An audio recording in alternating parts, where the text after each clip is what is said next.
Salam sejahtera dan salam bahagia pelajar-pelajar sekalian. Apa khabar anda di luar sana? Cikgu sangat berharap anda semua sihat sejahtera. Terima kasih kerana masih menonton ITTV. Bertemu kembali dalam episod dan bab yang baru untuk subjek ekonomi. Saya, Cikgu Siwa, akan meneruskan episod untuk subjek ekonomi. Bab 3. Wang, Bank dan Pendapatan Individu. Unit 18. Konsep wang. Pelajar-pelajar sekalian, tahniah kepada anda kerana anda berjaya mengharungi bab 1 dan 2 dan kita telah pun sampai ke bab 3. Berbeza dengan bab 1 dan bab 2, bab 3 melibatkan banyak teori.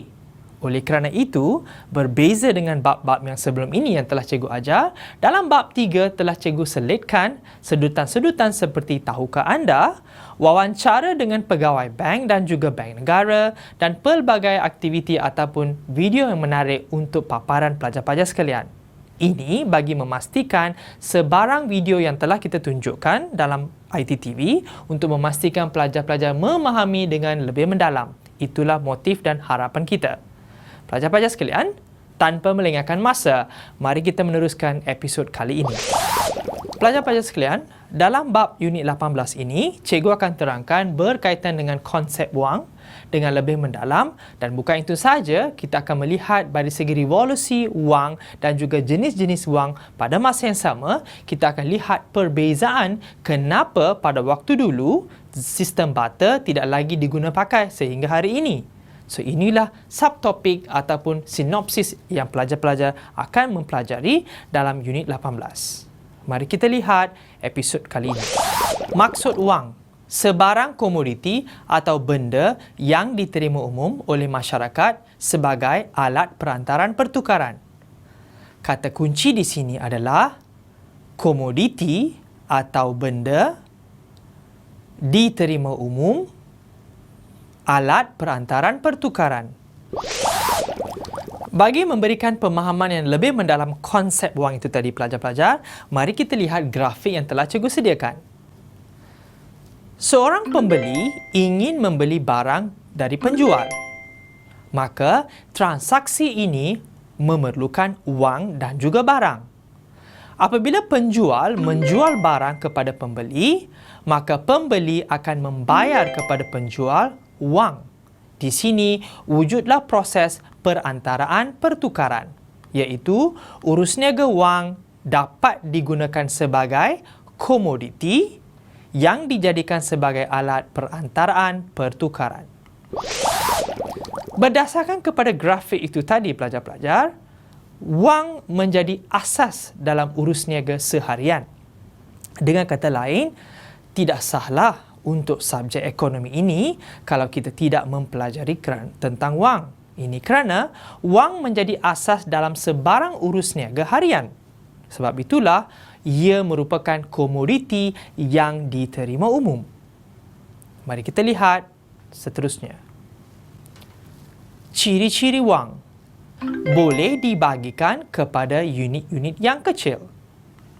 Tahan lama, mudah dibawa, penawaran terhad, diterima umum, kestabilan nilai. Pelajar-pelajar sekalian, itulah sinopsis ciri-ciri wang. Sekarang, cikgu akan terangkan satu demi satu ciri-ciri tersebut bagi membolehkan pelajar-pelajar memahami dengan lebih mendalam apakah huraian bagi setiap ciri yang diutarakan. Katakan nilai baht, Thai baht di Malaysia tidak digunakan ataupun tidak diterima umum kerana nilai baht tersebut adalah ataupun bukan wang sah. Dengan kata lain, nilai ringgit Malaysia sahaja diterima umum di kalangan penjual di Malaysia. Dengan kata lain, diterima umum perlulah untuk memastikan bahawa ciri ini dipenuhi. Sesuatu benda yang digunakan sebagai wang di dalam Malaysia sebagai contohnya perlulah diterima umum. Sebab itulah nilai ringgit Malaysia merupakan yang diterima umum berbanding dengan nilai mata wang lain tidak diterima umum.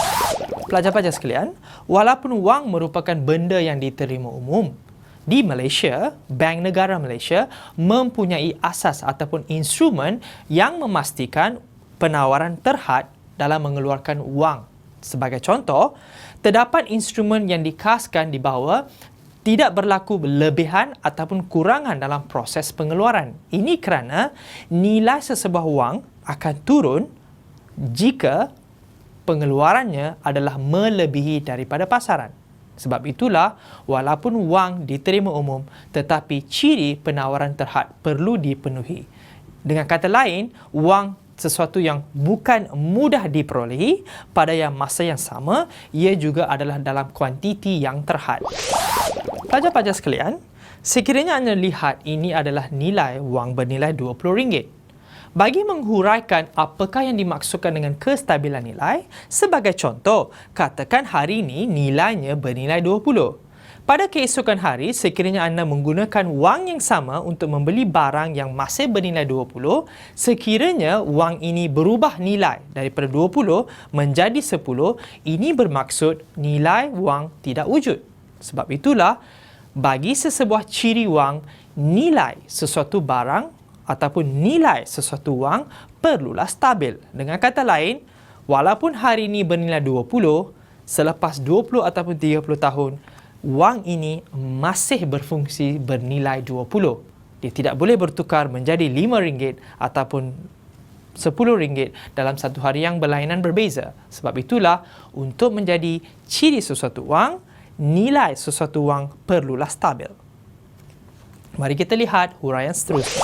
Pelajar-pelajar sekalian, dalam evolusi pengeluaran wang di Malaysia, berlaku perubahan ataupun dari segi nilai ciri wang yang dipatakan tahan lama telah berlaku evolusi perubahan, di mana pada hari ini jika anda lihat nilai wang kita yang itu mempunyai ataupun memenuhi ciri nilai wang iaitu tahan lama. Ini kerana pada masa dulu wang kita adalah dalam bentuk kertas, tetapi pada hari ini sebarang proses ataupun sebarang aktiviti yang laksat anda dibuat, wangnya masih tahan lama. Sebab itulah dipanggil ciri wang perlulah tahan lama.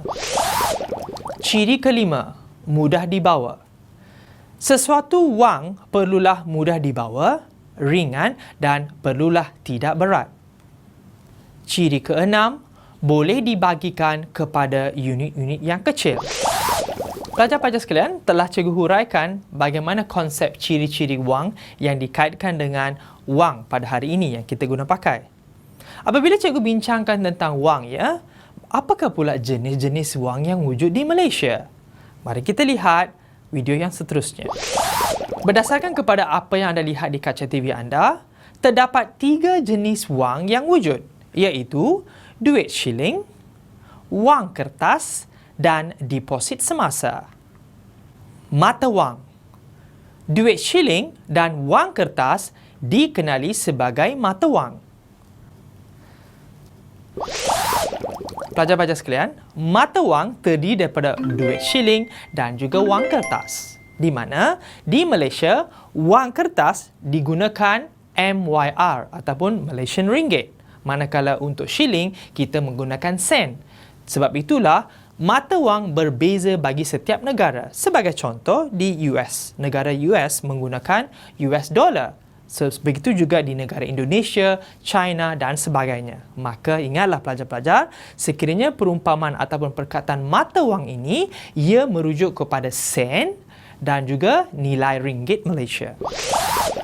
Wang sah bermaksud kerajaan mengisytiharkan kedua-dua duit shilling dan wang kertas sebagai wang dan diterima umum sebagai bayaran terhadap barang dan perkhidmatan. Sekarang cikgu nak terangkan dengan lebih mendalam bagi setiap jenis deposit ataupun wang yang wujud untuk memberikan pemahaman yang lebih mendalam. Mari kita lihat yang pertama iaitu duit shilling. Duit shilling dibuat daripada logam nikel dan gangsa. Duit shilling dikeluarkan Badan di bawah Bank Negara Malaysia, BNM. Nilai muka lebih tinggi daripada nilai sebenar logam. Ini dikenali wang tanda. Semua duit shilling adalah wang tanda. Wang yang mempunyai nilai muka nominal yang lebih tinggi daripada nilai kandungan logam wang tersebut. Tetapi, duit shilling 1 sen bukan wang tanda kerana nilai mukanya 1 sen tetapi nilai logamnya lebih tinggi daripada nilai shilling tersebut. Pelajar-pelajar sekalian, bagi memberikan pemahaman yang lebih mendalam apa yang dimaksudkan dalam huraian itu tadi, duit shilling sebenarnya dibuat daripada logam ataupun nikel. Bermaksud, sekiranya anda melihat nilai muka duit shilling ini adalah bernilai 10 sen, tetapi nilai sebenar logam sudah pasti kurang daripada nilai 10 sen. Dengan kata lain, katakan anda meleburkan logam ini dan menjualnya. Sudah pasti anda tahu ya, logam boleh dijual. Tetapi sekiranya anda menjual logam tersebut, nilainya adalah kurang daripada nilai 10 sen. Bermaksud adalah untung ataupun lebih baik kita menggunakan nilai ini sebagai wang. Kerana jika dilebur dan dijual, anda akan mendapat kurang daripada nilai muka tersebut. Itulah yang dimaksudkan dengan wang tanda.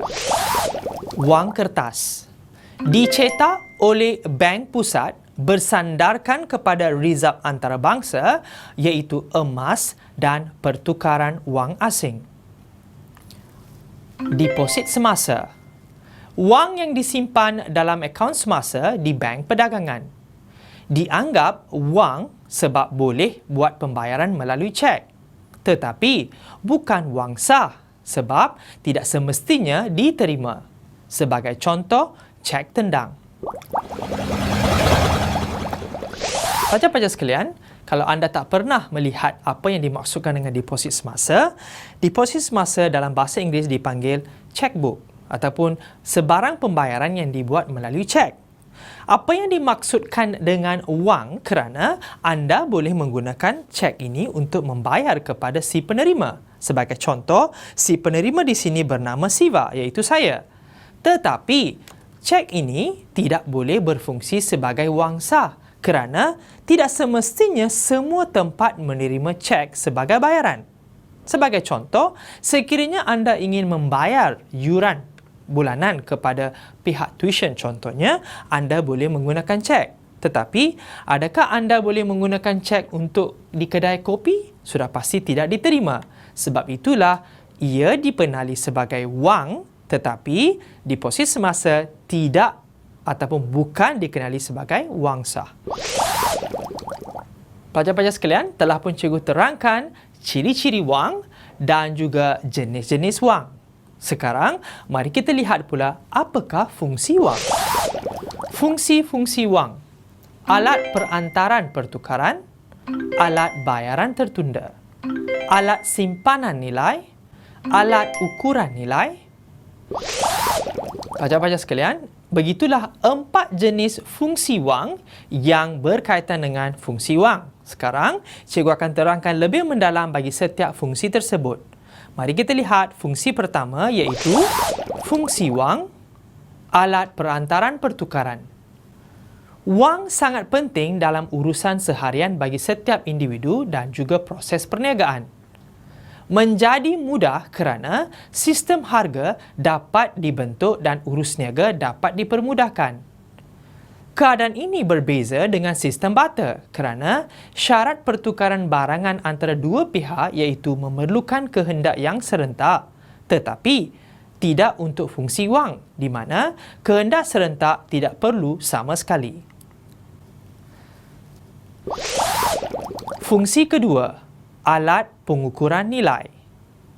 Pengukuran nilai sesuatu barang atau perkhidmatan dengan menggunakan sistem harga boleh dibuat dan memudahkan proses urus niaga. Penilaian barang, perkhidmatan, harta kekayaan dengan menjadikan wang sebagai alat pengukur yang baik.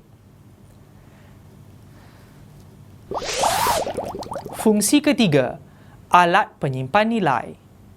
Disebabkan wang adalah tahan lama dan dapat ditukarkan dengan mudah, maka ia juga adalah sangat sesuai untuk disimpan digunakan pada masa depan. Ciri tidak mudah rosak memudahkan proses ini. Kerana itulah, masyarakat dapat menyimpan wang di bank yang membolehkan faedah dibayar. Fungsi keempat, alat bayaran tertunda. Alat bayaran tertunda ialah mereka yang terlibat dalam aktiviti ekonomi yang boleh membuat perjanjian untuk menyelesaikan pembayaran akibat daripada aktiviti pembelian barangan pada masa depan. Perjanjian urus niaga boleh dikatakan beli dahulu, bayar kemudian. Di antara contoh urus niaga ini adalah pembiayaan kad kredit dan juga pembelian barangan yang mana pembayaran ansuran dibuat. Pelajar-pelajar sekalian, kini kita menggunakan wang. Tetapi bagaimana pula pada waktu dulu ataupun pada zaman sejarah dahulu penggunaan wang tidak wujud? Maka apakah yang menjadi urus niaga ataupun transaksi di dalam penjualan urus beli? Pelajar-pelajar sekalian, dengan kata lain, pada masa dahulu, sistem barter digunakan dalam urus niaga perniagaan. Tetapi kini, kita menggunakan wang. Sudah pasti berlaku ataupun wujud kelemahan yang wujud dalam sistem barter. Kerana itulah pada hari ini sistem barter tidak dipraktikkan lagi. Mari kita lihat perbezaan di antara kedua-dua sistem ini, iaitu sistem barter dan juga sistem wang. Kebaikan sistem wang berbanding dengan sistem barter. Wang berfungsi sebagai alat perantaran pertukaran. Sistem wang lebih baik berbanding sistem barter kerana urus niaga dalam sistem wang dijalankan tanpa melibatkan kehendak yang serentak. Manakala dalam sistem barter pula memerlukan dua kehendak serentak. Proses urus niaga dapat dipermudahkan dan menjimatkan masa. Pelajar-pelajar sekalian, salah satu sebab kenapa sistem barter gagal pada hari ini adalah kerana memerlukan kehendak yang serentak. Konsep ini tidak perlu wujud sekiranya anda menggunakan sistem wang. Kebaikan sistem wang berbanding dengan sistem barter. Wang berfungsi sebagai alat ukuran nilai. Dalam sistem wang, barangan atau perkhidmatan diukur berasaskan nilai mata wang yang digunakan. Tetapi dalam sistem barter, tiada sesuatu ukuran nilai yang tetap. Kebaikan sistem wang berbanding dengan sistem barter. Wang berfungsi sebagai alat penyimpan nilai. Sistem wang, nilai wangnya lebih stabil dan tahan lama, membolehkan disimpan di institusi kewangan. Manakala sistem barter melibatkan komoditi yang cepat rosak dan tidak tahan lama, maka sukar untuk digunakan pada masa depan. Kebaikan sistem wang berbanding dengan sistem barter. Wang berfungsi sebagai alat bayaran tertunda.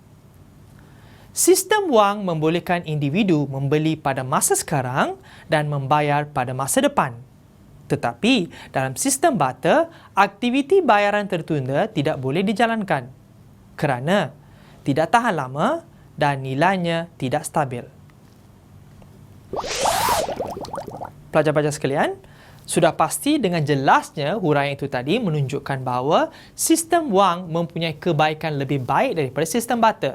Sebab itulah pada hari ini kita menggunakan sistem barter dalam urus niaga seharian. Pelajar-pelajar sekalian, sebagai kesimpulan untuk memberikan pemahaman yang lebih mendalam di antara sistem wang dan sistem barter, mari kita lihat rumusan bagi subtopik yang telah cikgu utarakan tadi. Sistem wang tanpa melibatkan dua kehendak serentak. Dari aspek alat perantaran pertukaran, sistem barter memerlukan dua kehendak serentak. Sistem wang dapat dinilai dalam RM dan sen. Dari aspek alat ukuran nilai, sistem barter gagal. Sukar untuk menentukan nilai sesuatu barang. Sistem wang, nilai wangnya lebih stabil. Dari aspek alat simpanan nilai, sistem barter, komoditi yang cepat rosak dan tidak tahan lama, serta nilainya kurang stabil. Sistem wang membeli pada masa sekarang dan membayar pada masa hadapan kerana sifat tahan lama. Dari aspek alat bayaran tertunda, sistem barter gagal kerana bayaran tertunda tidak boleh dijalankan kerana komoditinya tidak tahan lama dan nilainya tidak stabil.